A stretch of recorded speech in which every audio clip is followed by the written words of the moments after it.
Ya andamos otra vez por acá. A ver, chéquenle por ahí si ya andamos otra vez por acá. Saludos a todos nuevamente. Y pues bueno, la segunda parte, ya saben. Contingencias técnicas, se nos fue la luz y se apagó el módem y pues ya saben. Pero aquí andamos. Seguimos donde estábamos hace ratito. Y vamos con el punto 3, acerca de cómo podemos conocer a Dios. Y cuando hablamos del cómo, cuando hacemos la pregunta del cómo, estamos hablando de la forma. ¿Cómo podemos conocer a Dios? Vamos al Evangelio según San Juan, capítulo 14, y vamos a leer los versículos del 8 al 10.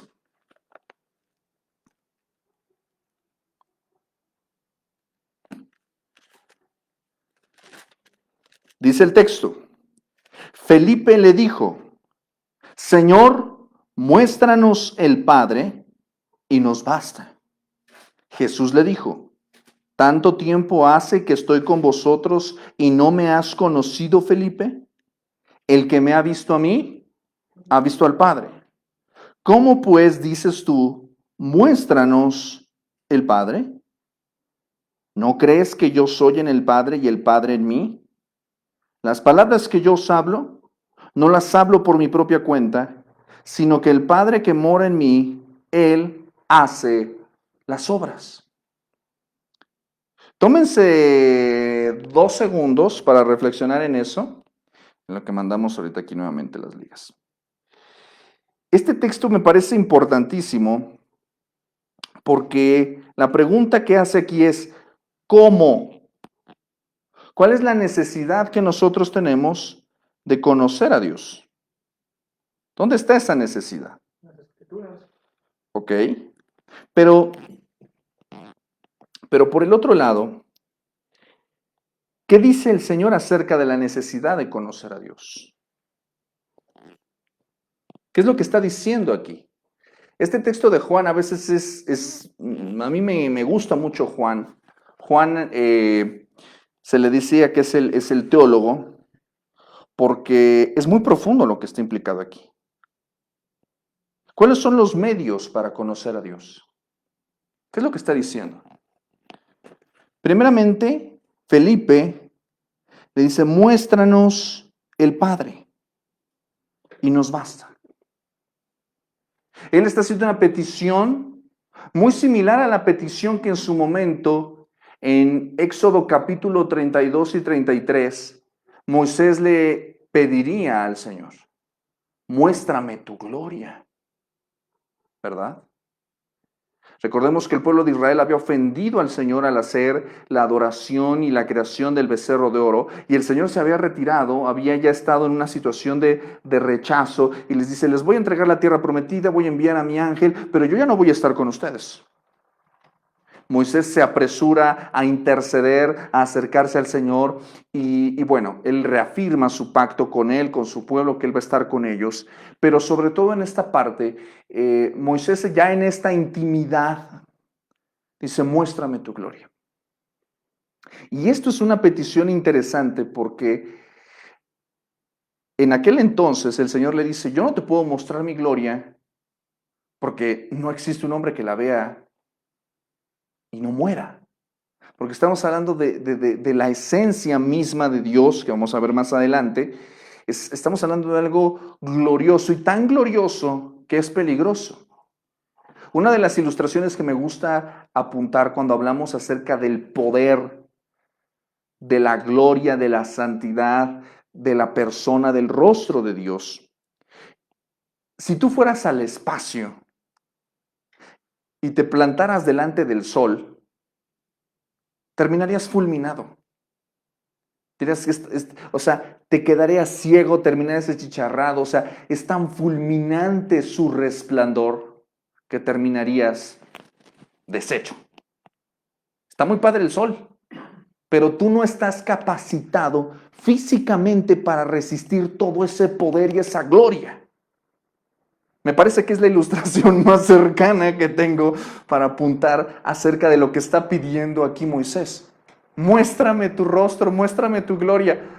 Moisés, no existe traje, escafandra o tecnología, no hay un modo en el que tú puedas resistir lo que yo soy. Eso es lo que vimos en Isaías, ¿no? Los serafines mismos. Exactamente, exactamente.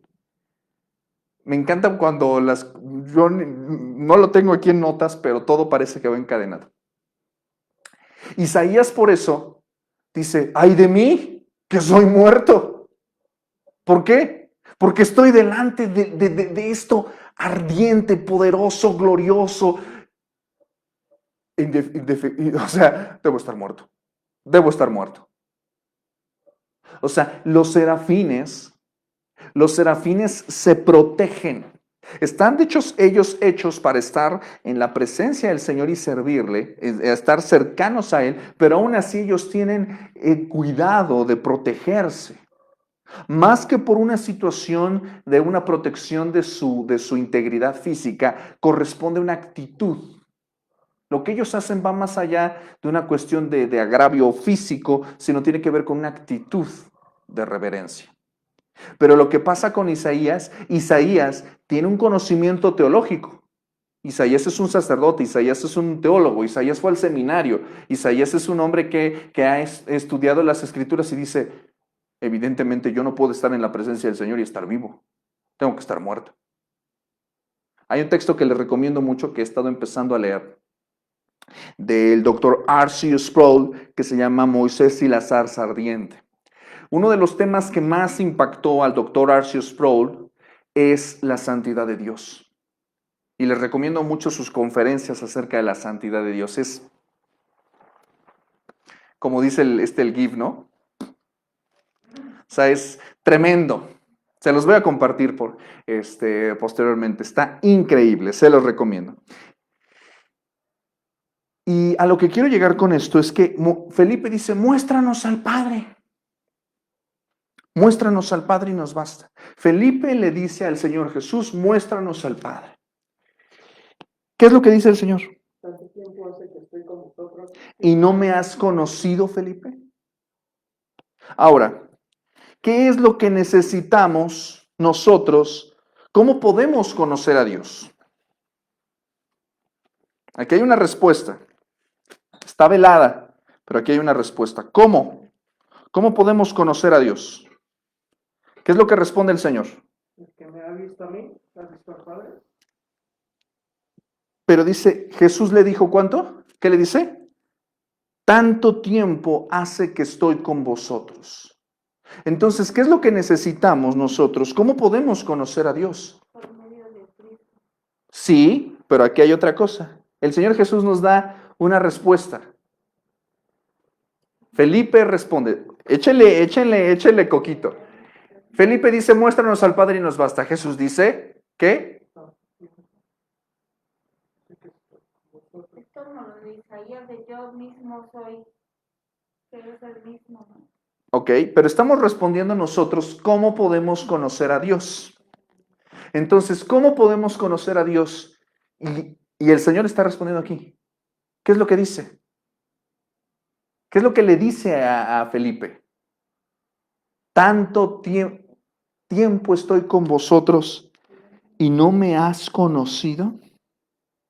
¿Qué es lo que está implicando aquí? En esta sola pregunta, ¿qué es lo que está implicado aquí para conocer a Dios? Según las palabras de Cristo.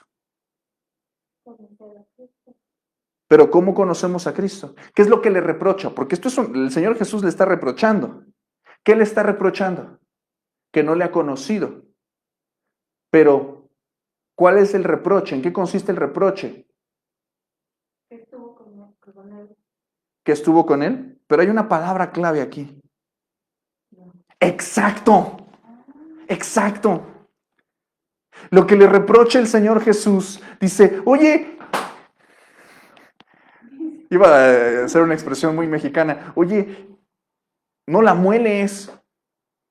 ¿Hace cuánto tiempo que estoy con ustedes y no me has conocido, Felipe? ¿Cuánto tiempo pasó el Señor Jesús con sus discípulos? Esto ya está en el aposento alto. El Señor Jesús en unas horas va a estar colgado en la cruz.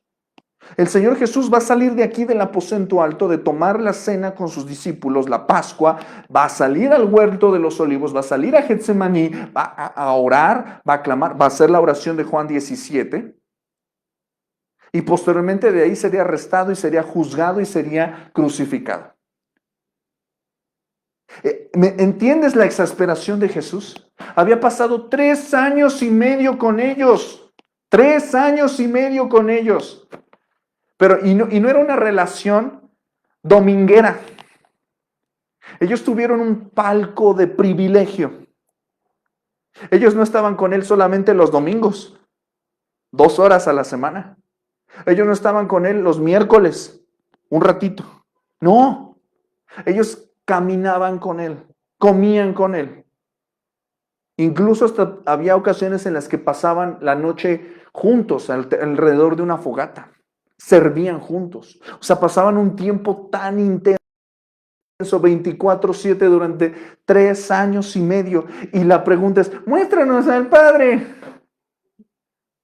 María, Felipe, hemos pasado tanto tiempo.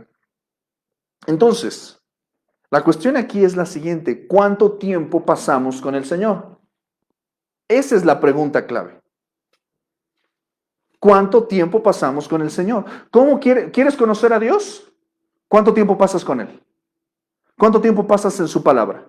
¿Cuánto tiempo pasas buscando al Señor en las Escrituras, meditando en oración, etcétera? Y la vida cotidiana es un ejercicio de desafío, porque ciertamente yo sé que tú y yo no podemos estar pues, con la Biblia abierta todo el día, porque pues hay que salir a trabajar, hay que ir a los estudios, hay que estar en el tráfico, hay que estar atendiendo a los clientes, hay que estar atendiendo a los hijos, al marido, ¿verdad? Todas esas cosas, ¿verdad? Pero a lo que voy es a lo siguiente, ¿cómo podemos pasar tiempo con Jesús en la dinámica cotidiana? Ahí está el talento y ahí está el secreto y el Señor nos da pistas para poder seguir en esta dinámica, ¿verdad? Pero la cuestión es esta, ellos seguían, ellos trabajaban, ellos hacían, ellos iban, ellos venían y Jesús estaba con ellos. Y eso es lo mismo que debe pasar con nosotros, ¿verdad? ¿Qué es lo que dice Deuteronomio capítulo 6? Acerca de recordar al Señor, dice, cuando vayas por el camino, al acostarte, al levantarte en tu casa, cuando te levantes, cuando te acuestes, acuérdate de que el Señor es uno. Entonces, la declaración aquí principalmente apunta a esto. ¿Cuáles son los medios? ¿Cuáles son los medios para conocer a Dios? ¿Cuál es la necesidad que nosotros tenemos de conocer a Dios? Necesitamos hacernos tiempo y nosotros necesitamos dedicarle tiempo para conocer a Dios. ¿Cómo podemos conocer a Dios si no invertimos tiempo? Fundamental. Fundamental. ¿Qué más dice el texto? El que me ha visto a mí, ha visto al Padre. ¿Cómo pues dices tú, muéstranos el Padre? Esta es otra declaración importante. Esta es una declaración también importante. ¿Qué es lo que está diciendo aquí? El que me ha visto a mí, ha visto al Padre. ¿Qué es lo que está diciendo aquí? ¿Cómo estuvo eso? Él es el Padre y el Hijo. Ok, ahí vamos a entrar en en un tema teológico. Quiero que ustedes me respondan, ¿Jesús es el Padre? Podría decir No. que es el Hijo, pero todos son la misma. No, porque Jesús fue el nombre dado cuando él era hecho carne. No. Ya los puse en aprietos, a ver, piénsenle tantito, vayan a las Escrituras, a ver, rásquenle tantito. ¿Jesús es el Padre?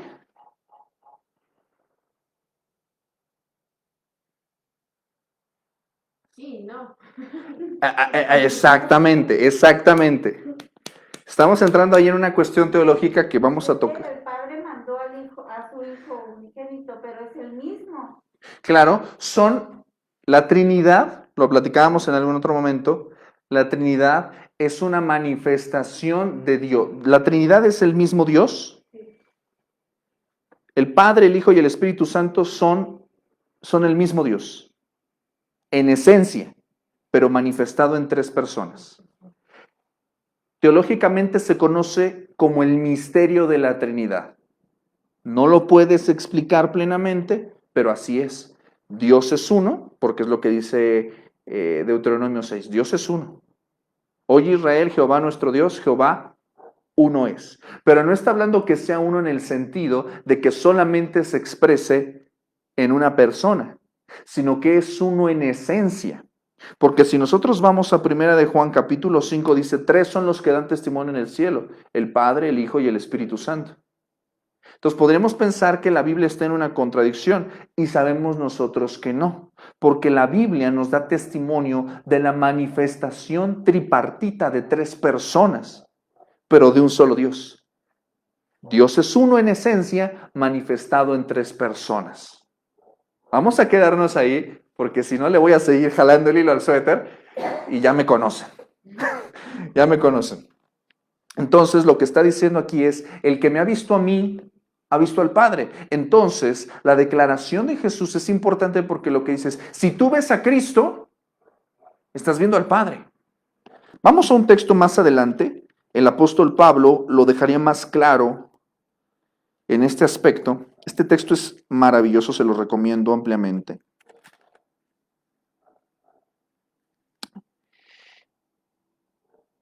Fíjate lo que está diciendo aquí. Segunda de Corintios capítulo 4, versículo 4.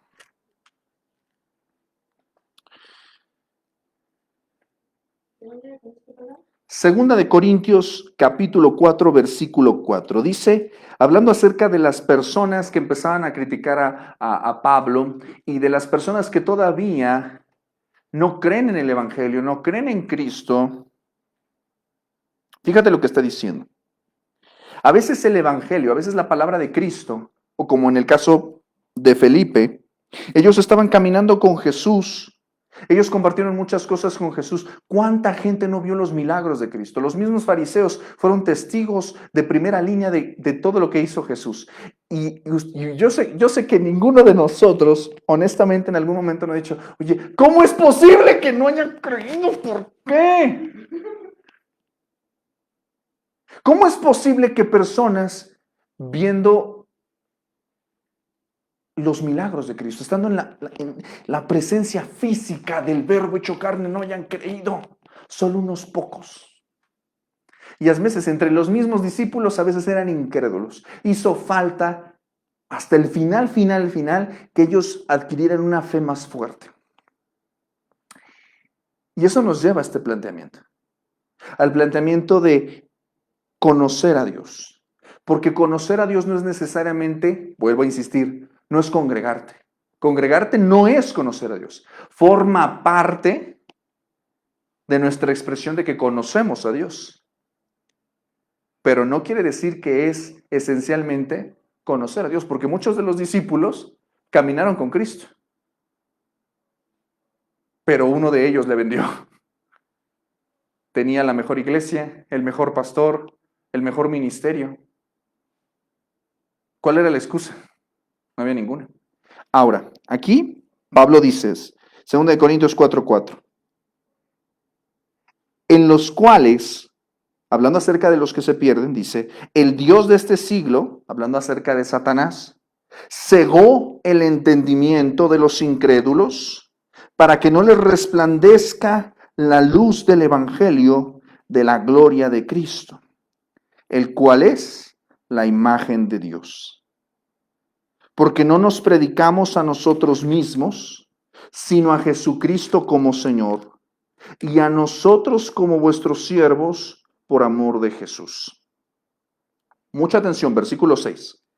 Porque Dios que mandó que de las tinieblas resplandeciese la luz, es el que resplandeció en nuestros corazones para iluminación del conocimiento de la gloria de Dios, mucha atención, en la faz de Jesucristo. ¿Qué es lo que está diciendo aquí? Dios es el que mandó que de las tinieblas resplandeciese la luz. En el Génesis es una referencia clara a Génesis, capítulo 1, versículo 3. Y Dios dijo, hágase la luz, y la luz fue hecha. El mismo Dios es el que resplandeció ¿en dónde? En nuestros corazones. ¿Con qué propósito? Para iluminarnos, para darnos luz acerca del conocimiento de la gloria de Dios. ¿Y dónde está el conocimiento? ¿Dónde podemos conocer la gloria de Dios? En la faz. ¿Qué es la faz? En la faz, en el rostro de Cristo.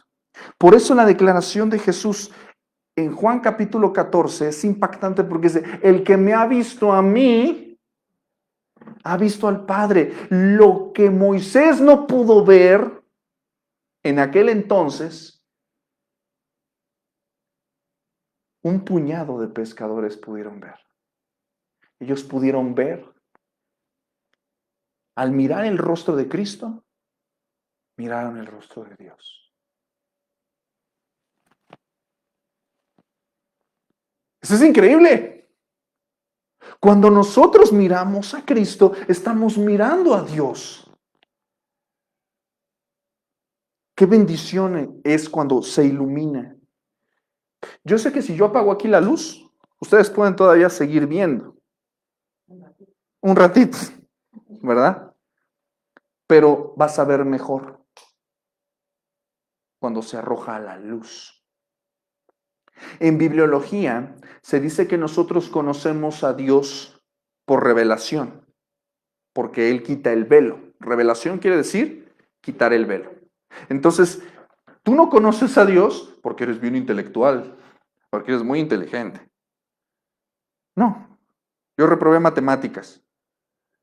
¿Me explico? O sea, a mí pregúntame de binomios, trinomios, no sé nada. Muy inteligente no soy. Todavía batallo con meter el clutch y el freno. No soy muy listo, que digamos, ¿verdad? Pero a lo que voy es a lo siguiente. ¿Por qué podemos conocer a Dios? Porque Él se reveló, Él quitó el velo, Él mostró lo que estaba oculto. Y Él se mostró su rostro. ¿En dónde? En la faz de Jesucristo. Ahora, tú puedes leer el texto bíblico. ¿Qué es lo que pasó con Felipe? Felipe contemplaba el rostro de Dios, pero él no lo sabía, no lo veía. Puedes tener los ojos abiertos y no ver. El ciego de nacimiento decía, los fariseos le increpaban porque Jesús sanó a un ciego de nacimiento. Y ellos decían, pero no, ¿cómo? ¿Cómo fue posible esto? Dice, pues yo no sé, yo solamente sé que era ciego y ahora veo. Más bien los ciegos son ustedes. Porque ustedes tienen los ojotes bien abiertos y no pueden ver. No pueden ver. ¿Qué es lo que necesitamos a veces? Luz. Luz. Por eso cuando nosotros estudiamos la Biblia, vamos a un mensaje, cuando nosotros cantamos un canto, cuando nosotros vamos en oración, nosotros debemos de pedir lo que pedía, por ejemplo, Pablo para la iglesia de Éfeso, a los filipenses, pedía espíritu de sabiduría, de revelación. O sea, Señor, échame luz. Porque, a veces como que los ojitos, la mente está cansada, no te entiendo. No me puedo acordar de las cosas.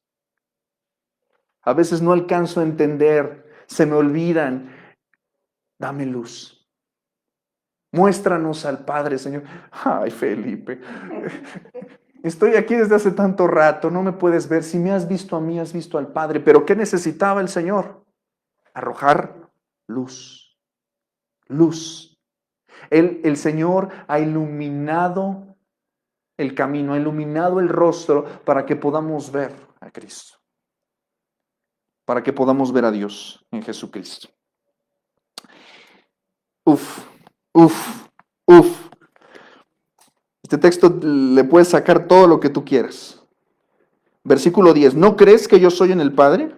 Juan 14, 10. ¿No crees que yo soy en el Padre y el Padre en mí? Las palabras que yo hablo no las hablo por mi propia cuenta, sino que el Padre que mora en mí, Él hace las obras. Entonces, ¿cómo podemos conocer a Dios? Número uno, creyendo que Cristo está en comunión con el Padre y el Padre con el Hijo. Por eso dice, ¿no crees que yo soy en el Padre y el Padre en mí? Si nosotros creemos en Cristo, creemos en el Padre. Y si creemos en el Padre, creemos en Cristo. No puede existir una relación separada. Si yo quiero comprender a Dios, tengo que mirar a Cristo. Y a veces, no sé si a ti te llega a pasar esto, pero a veces yo no entiendo a Dios. ¿Por qué haces esto? ¿Por qué haces aquello? ¿A qué te refieres con esto? A veces yo no entiendo el propósito de Dios para mi vida en determinadas cosas, cómo debo de vivir, cómo debo de comportarme. Pero ¿para qué crees que vino Cristo? Para enseñarnos eso. Es por eso que el tesoro de la vida de Cristo es un tesoro para nosotros, para enseñarnos cómo vivir. Nosotros no sabemos cómo vivir. Por eso vino el Señor para mostrarnos cómo vivir. La primera carta de Pedro dice que el Señor nos ha dejado ejemplo para que sigamos sus pisadas. Para que donde puso el piecito lo pongamos nosotros también. Si yo te dijera que de aquí abajo hay lugares específicos donde hay minas y donde hay bombas, solamente Carlita conoce el camino, dónde poner los pies. Pues obviamente tú vas a tener mucho cuidado en ver dónde ella pone los pies. ¿Me explico? Es exactamente el mismo punto. Nosotros tenemos que fijarnos en Jesús. Y dice, las palabras que yo hablo no las hablo por mi propia cuenta, sino que el Padre que mora en mí, Él hace las obras. Entonces, principalmente ¿cómo podemos conocer a Dios? Pues principalmente escuchando sus palabras, sabiendo que sus palabras no son de Él, sino son del Padre. Y también viendo sus obras, porque sabemos que las obras de Cristo son las obras del Padre, las obras del Padre son las obras de Cristo. Entonces hay que prestar atención a las palabras y a las obras de Cristo. ¿Ok? ¿Qué nos dice Pablo en Colosenses 2:9?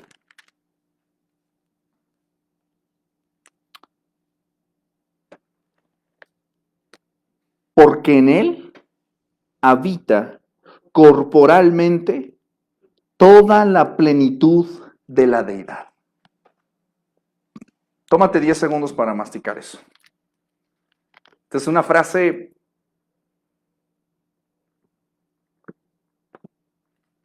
de altas proporciones.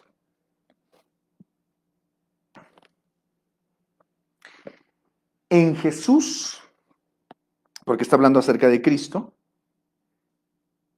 no me quiero extender con esto, pero vamos a ir rápidamente viendo esto.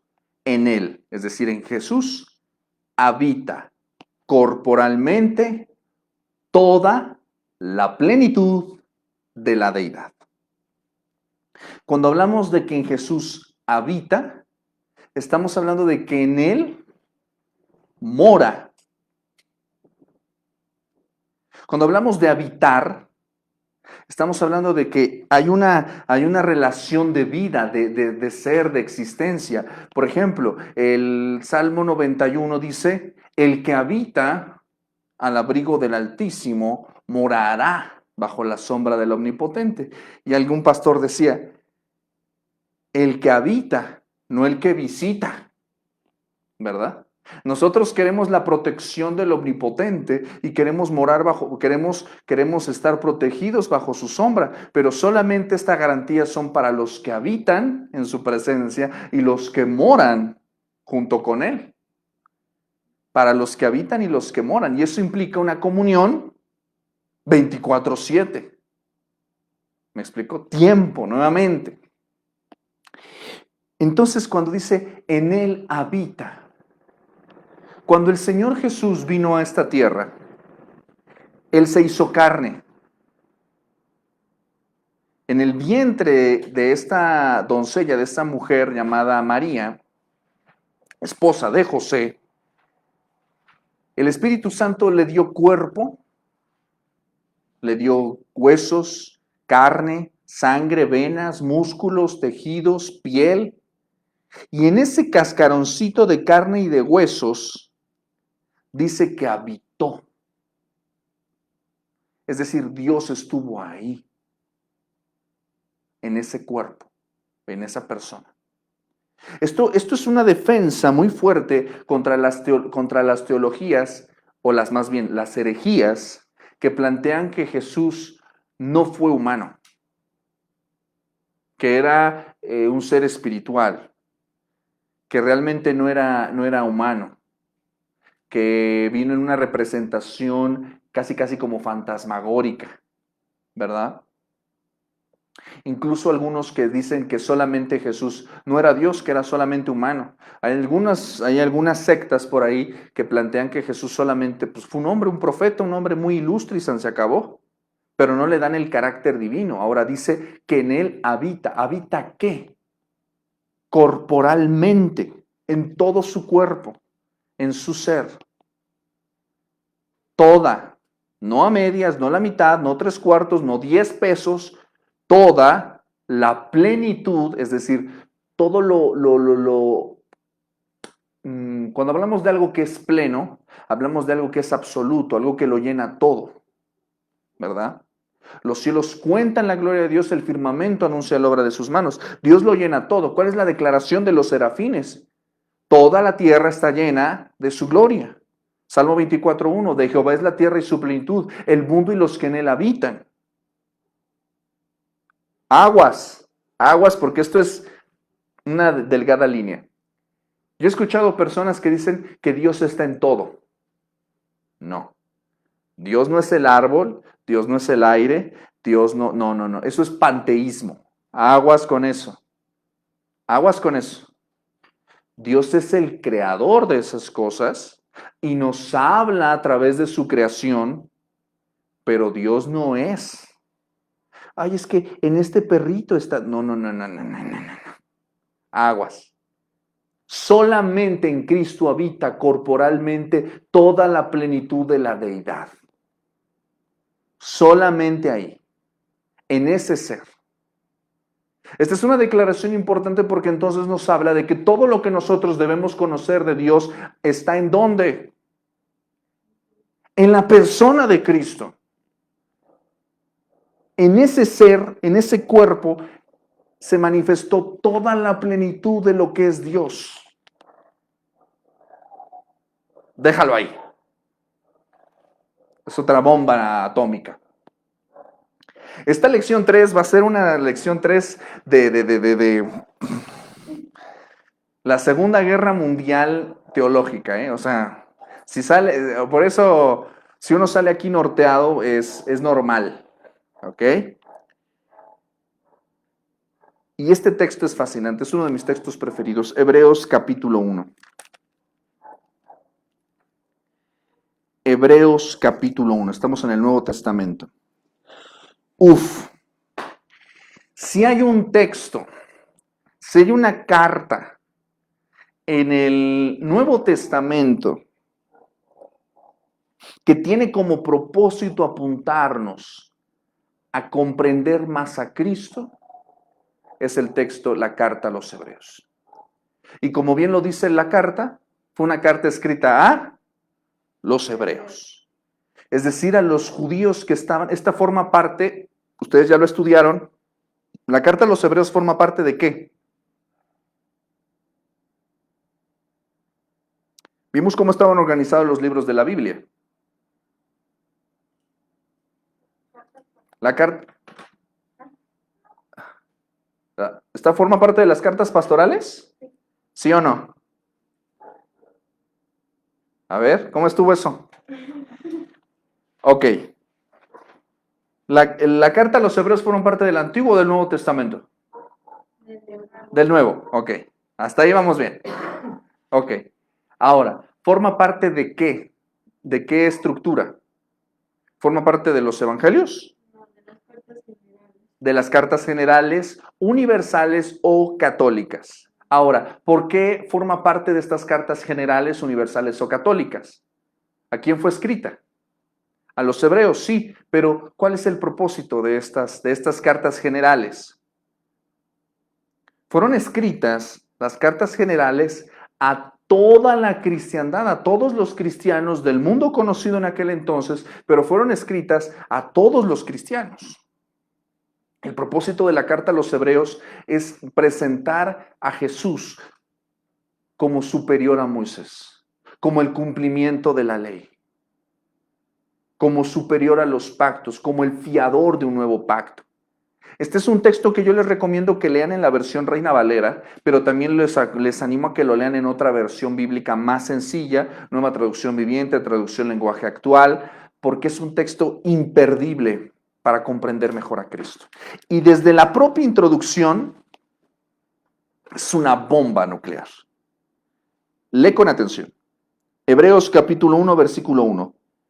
Dios, habiendo hablado muchas veces y de muchas maneras en otro tiempo a los padres por los profetas, en estos postreros días nos ha hablado por el Hijo.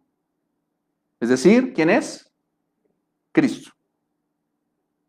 A quien constituyó heredero de todo y por quien asimismo hizo el universo.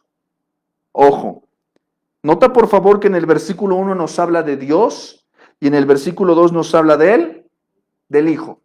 Entonces estamos hablando de la misma esencia de Dios manifestada en dos personas. ¿Ok? Y se nos habla de que el Hijo fue constituido heredero, pero también junto con Él, dice, hizo, y dice, ¿por quién? Por quien asimismo hizo el universo. Es decir, el universo fue hecho por medio de Cristo y para Cristo. ¿Ok? Esta es una declaración fundamental. Versículo 3. Aquí nos va a hablar de la esencia, del ser de Cristo. Dice, el cual, ¿siendo qué? El resplandor de su gloria. ¡Bum! El resplandor de su gloria. Más adelante, la imagen misma de su substancia. Cuando hablamos de la imagen, estamos hablando de la representación visible de algo. La imagen de. Si yo hablara de la imagen, no sé. O sea, cuando yo quiero representar algo, pues lo dibujo, ¿no? La representación visible de. Cristo es la representación visible de lo que no era visible. La representación visible de su sustancia, de lo que es, de su ser ontológicamente hablando, de lo que Él es. Ahora, Juan capítulo 4 nos dice que Dios es espíritu, ¿verdad? Hablamos acerca de esta cuestión poderosa de lo que es Dios, ¿verdad? Intolerable, incomprensible. Él es la imagen visible de todo eso. Podemos ver a Dios gracias a Cristo. Es la imagen visible de su sustancia.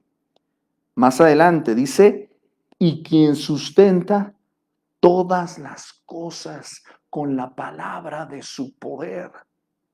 ¡Boom! Me encanta. O sea, cada línea es, ¿qué? ¿De qué me hablas? O sea, no solamente hizo Dios el universo con la ayuda, junto con Cristo. No solamente dijeron la Trinidad, Padre, Hijo y Espíritu Santo en Génesis 1:27, hagamos. No dijo, haz tú y nosotros te vemos. No, los tres participaron en la creación del hombre. Los tres participaron en la creación del universo. Y por la razón de Cristo se hizo todo.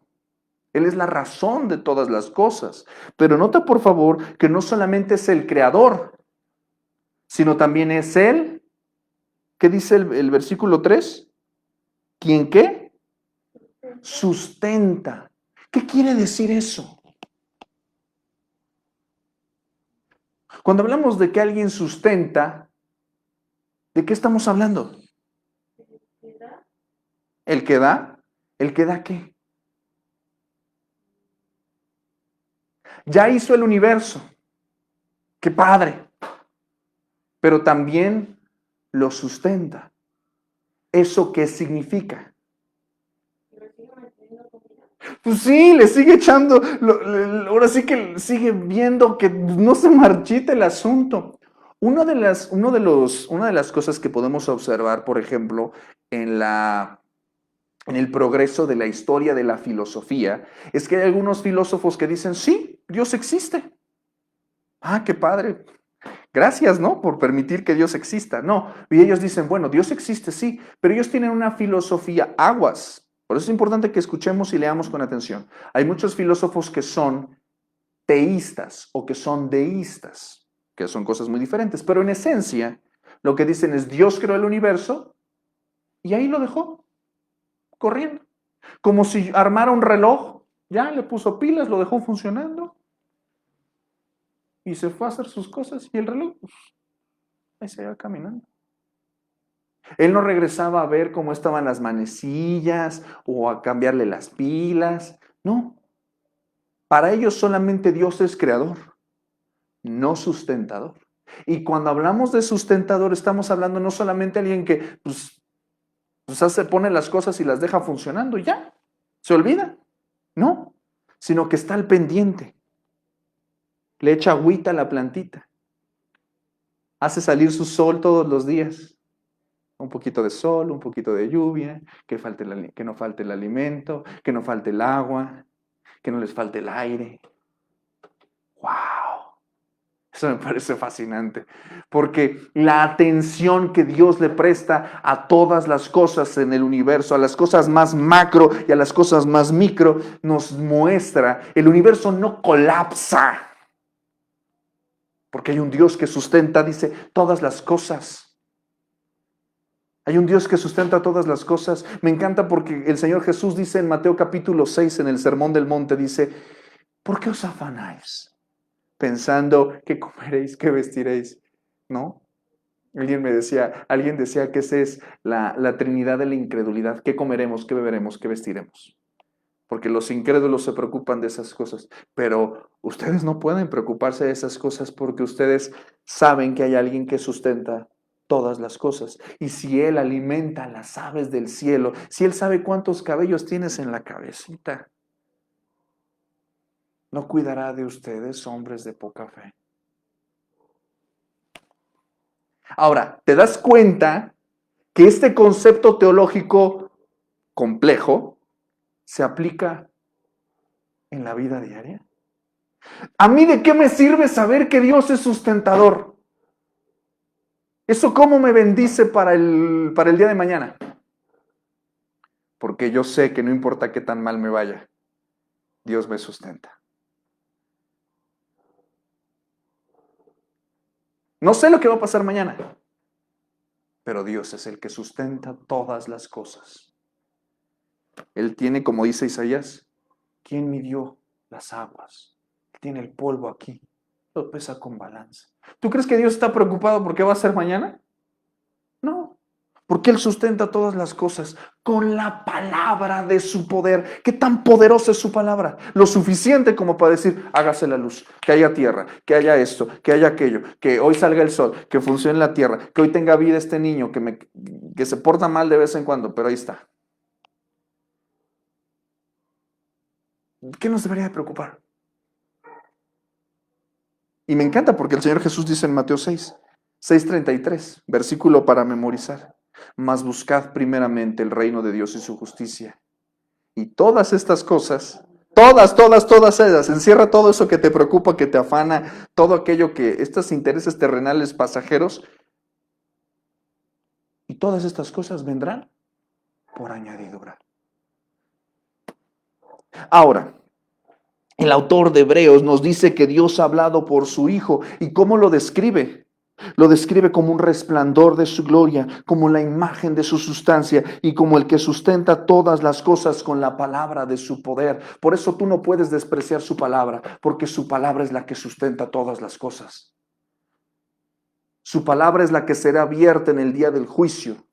Su palabra es por la que eres salvo o eres condenado. Su palabra lo es todo. Su palabra lo es todo. Y dice, habiendo efectuado la purificación de nuestros pecados por medio de sí mismo.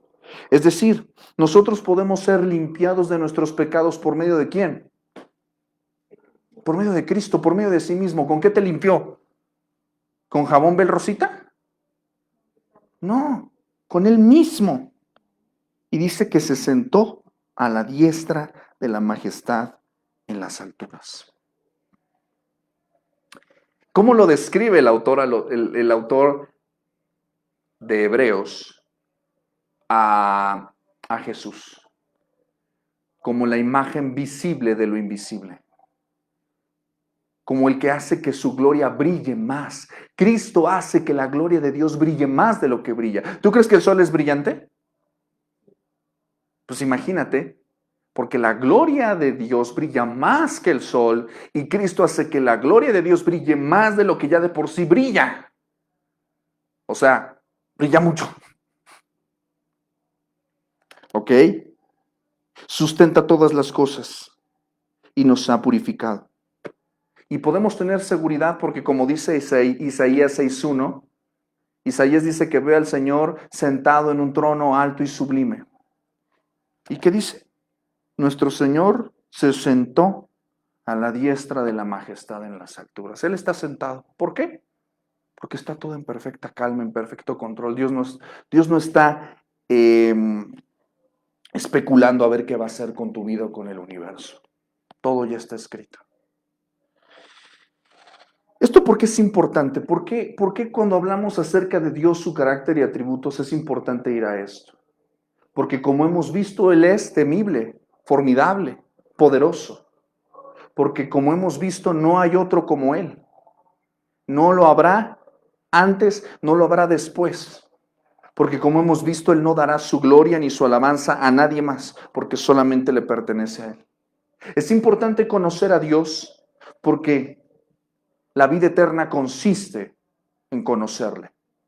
Es importante conocer a Dios porque solamente en entenderle y conocerle es que nosotros podemos encontrar el propósito y la esencia de nuestra existencia, de nuestra vida aquí y ahora. La vida eterna consiste en eso. ¿Cómo podemos conocer a Dios? Bueno, principalmente invirtiendo tiempo, ¿verdad? Pasando tiempo con Él, con su presencia. No solamente pasando tiempo en un círculo en el cual se habla de Cristo, sino pasando tiempo, no solamente, fíjate lo que estoy diciendo, sino pasando tiempo con Cristo, en su palabra, en su presencia, con Él, creyendo en su palabra, creyendo en sus obras. ¿Qué más dijimos?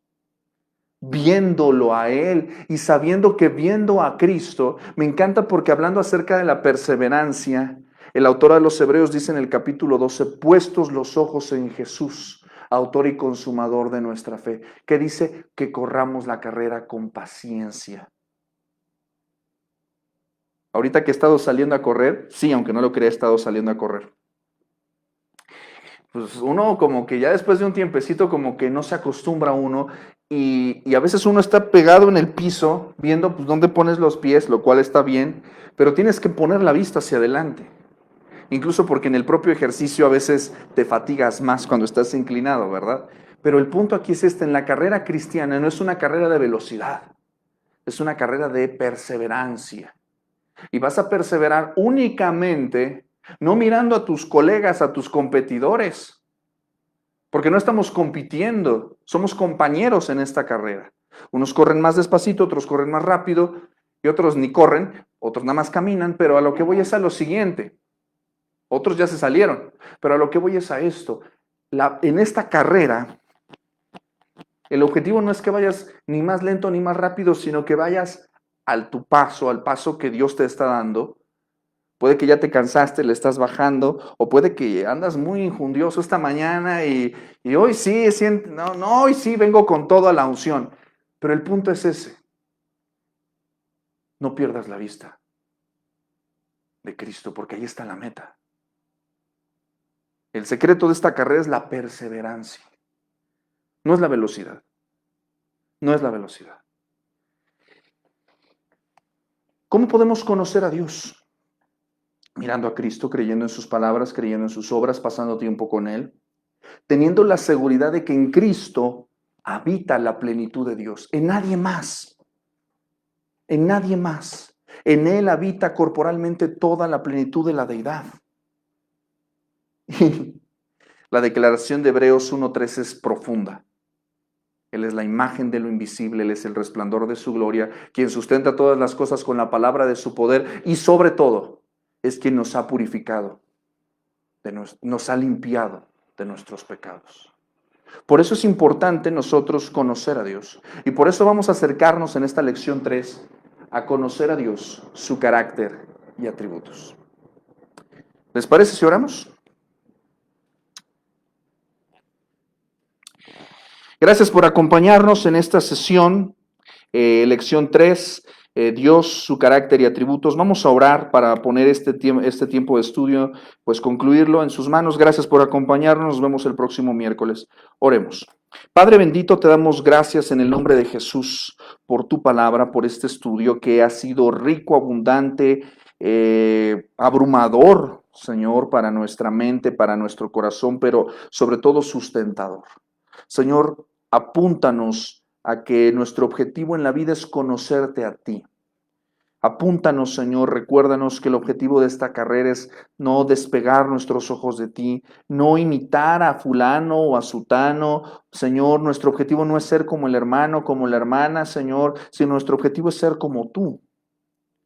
Podemos ser criticados, podemos ser vituperados, pero al final eres tú solamente quien nos juzgará. Señor, guárdanos de la idolatría de nuestros corazones, Señor, de darle tu gloria y tu alabanza a algo más o a alguien más que no seas tú. Permítenos en este estudio, no solamente en este miércoles, sino en los días que tú nos concedas, Señor, enriquecernos, enriquecer nuestra fe y nuestra paz conociéndote a ti. Padre, gracias por este estudio, gracias por este tiempo. Y nos ponemos en tus manos y nos despedimos en tu paz en el nombre de Jesús. Amén. Cuídense mucho, Dios les bendiga y recuerden, a Dios sea la gloria. Hasta pronto.